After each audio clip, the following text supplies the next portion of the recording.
Welcome, dear viewers, to a fresh chapter on Turkish Spotlight Secrets, the corner of the internet where soft whispers from the celebrity world turn into vivid stories you can almost touch.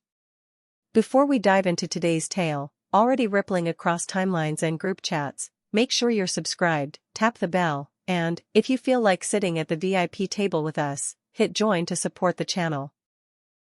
Settle in, lower the lights, and lean closer, because what you're about to hear is the kind of meeting that nobody dared to put into words, and yet it sent fans reeling. Paris, under a pale sky brushed with late afternoon gold, seemed to pause for two people many believed had already closed their shared chapter, Gökberk Yıldırım and Cemre Arda. Not a fleeting glimpse, not a rumor that dissolves like mist, but a real moment framed by the curious lenses of onlookers who spotted them side by side in the quiet veins of the French capital. The earliest images that surfaced online showed them moving through the old streets with an ease that startled everyone. Their smiles, soft, guarded, and real, set imaginations on fire. They looked like two hearts slipping back into a rhythm only they could hear, as if distance had folded in on itself and left no trace. And with that, the internet unraveled. Timelines flooded, comments stacked upon comments, and the night lit up with speculation. A person close to the pair, someone who chose shadow over limelight, confided that the trip was intentionally planned. Paris, they said, wasn't about clichés or staged romance. For both, it is a private harbor, a city that stores memories like pressed flowers in a book. One sentence, attributed to Gökberk, became the quiet anchor of the story: Cemre, we should talk, just us. No noise, no echoes, no one else. Plain words, but heavy with intent, a call to reclaim something they were once sure they had lost. A small cafe with fogged windows and a view of the river gave them privacy without pretending to hide. A server, who didn't immediately recognize them, later recalled how they lingered over cups that went cold, trading laughter and quiet looks that only two people with a shared past can understand. They seemed careful and yet unafraid, almost like old partners relearning the steps of a dance they once knew by heart. Then came the moment that broke open new waves online. In the middle of a cobbled street, with passers-by brushing past, Cemre reached for Gökberk and wove her fingers through his. No attempt to disguise it. No nervous glance over the shoulder. Just a simple, decisive gesture that fans instantly read as a sign. Soon after, a tourist's quick video taken in Montmartre began making the rounds. In the clip, Gökberk's voice is clear enough to cut through the ambient noise: let them talk. If you're with me, that's all that counts. Within hours, phrases like Gökberk and Cemre in Paris and Love Reunion were racing up the trending lists, splitting commenters into those brimming with relief and those guarding their hope with caution. Silence became their music, but not the kind that feels like a lock on a door. It was a silence made of pictures. Cemre posted a photograph of the city at dusk, the horizon washed in rose and smoke, adding a line that sounded like a secret past between two souls. Sometimes, the heart remembers where it belongs. Not long after, Gökberk uploaded a black and white shot of the Eiffel Tower, the caption spare and telling: life has a way of giving us another try. Was it chance? Fans didn't think so. To them, this was a conversation in plain sight. Reports began to thread through the city like a story written in light. At the Louvre, people swore they saw them walking side by side, uncomplicated, unafraid. At the theater, during a tender scene, Cemre rested her head on Gökberk's shoulder for a brief, unguarded moment that felt like an answer to a question nobody dared to ask out loud. In the Marais, a quiet restaurant gave them a corner table. A server recalled their glasses touching in a soft toast, their hands meeting across the table and staying there, suspended, as if time had chosen to stretch itself generously just for them. Those who noticed pretended not to, but you know how these things are: once seen, they can't be unseen. A few mornings later, Cemre was spotted leaving a tiny flower shop with a bouquet of peonies, Gökberk's favorite. Someone nearby, brave enough to approach her with warmth, asked if she was happy. Her answer came without hurry: I feel calm. For now, that's enough. The words landed gently and echoed for hours online. Back on their profiles, the clues kept arriving. they followed each other again. A notification revealed that Gökberk had liked one of Cemre's old photos, the kind of snapshot that carries the weight of a specific day. Some followers even noticed the same little star icon appearing in both of their recent captions, a tender echo flickering between accounts as though it were a breadcrumb trail only they fully understood. A local journalist claimed to have stumbled upon them in a bookshop, a quiet place where footsteps are softer than whispers. There, Gökberk was holding a book of poetry, reading a few lines in a low voice. Witnesses said Cemre listened without looking away. When he finished, he supposedly added, "If you'll let me, I want to start at page 1 and write us again." It sounded less like romance manufactured for the crowd and more like a vow whispered in the only language that mattered to them.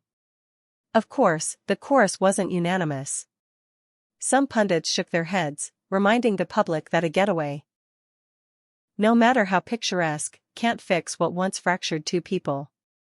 They listed differences, schedules, the pressures of an industry that never looks away. But the bigger wave carried a different kind of faith. Fans argued that the real work often happens in quiet corners and stolen afternoons, where two people admit what they want and what they're willing to change to keep it. The city itself seemed to cradle them. Word spread that they might be staying a little longer than planned. An editor from a glossy international magazine was said to be circling with an offer of a joint cover, as if Paris wanted to sign their names in ink. Maybe it's just buzz. Still, who can forget how many times rumors have predicted the next chapter before it's written? People are already imagining what comes next when they return to their routines, their sets, their obligations. Will they step onto a red carpet together, shoulder to shoulder? Sit for an interview and answer the questions everyone is repeating in countless languages? Or will they keep speaking in a language of photographs and gestures, letting the world piece together the story without a single official word? There is a certain poise in that, a decision to let their own timeline take precedence over ours. One truth feels inescapable tonight. This trip has stirred what lay sleeping, turned still water into a present that carries both of them forward, and offered a view neither may have had the last time they stood side by side. Maybe they are different now, quieter where it matters, braver where it counts. Perhaps they've learned the cost of silence and the gift of it, the need to stand still before moving together again. The city of light might have illuminated something they'd both kept shaded. As the days pass, the fragments form a mosaic. A street photo here, a reflection in a shop window there. A laughing shadow against a stone wall, a hand that reaches with intention, a gaze that doesn't slide away. All of it weaving a narrative that feels less like rumor and more like a return. It's no wonder people are invested. The story doesn't ask for perfection. It simply asks, can love survive the noise? Can two people meet again without the weight of the past dragging at their heels? Tonight, I want to put that question in your hands. Is this the beginning of something lasting, a second chance built with more honesty and less hurry? Or is it a tender pause, a moment suspended in a city that can make anyone believe for a weekend? Tell me what you think in the comments. Turkish Spotlight Secrets reads every thought with genuine curiosity. And while you're here, say who you want to see in our next video.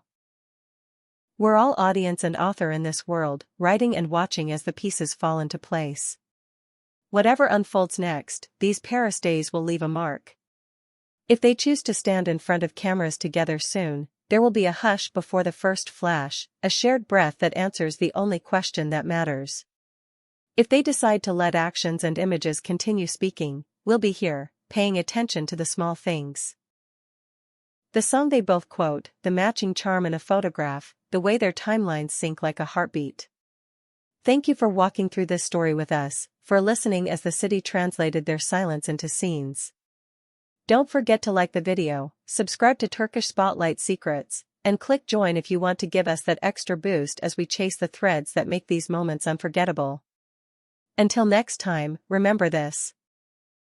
In the world of stars, nothing is ever quite what it appears, and sometimes, that's where the magic lives. Paris will sleep, and morning will come, but somewhere in the winding streets, a memory will keep glimmering.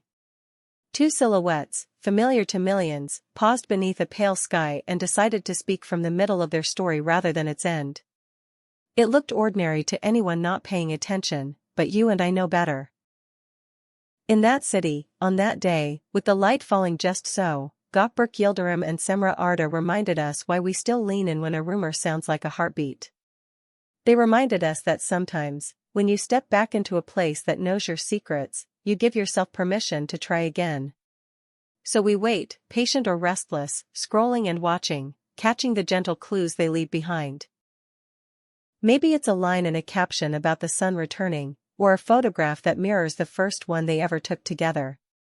Maybe it's nothing you can name, just a feeling that lingers when their names appear in the same sentence. Whatever shape it takes, it will be what they choose, not what others demand. And that might be the most hopeful sign of all, a story told on their terms, timed to the beat only they hear. For now, we close the book on tonight's chapter. But don't tuck it too far away. Paris keeps its secrets like treasure, and sometimes, on nights like this, it shares just enough to keep our faith alive. We'll be right here when the next page turns.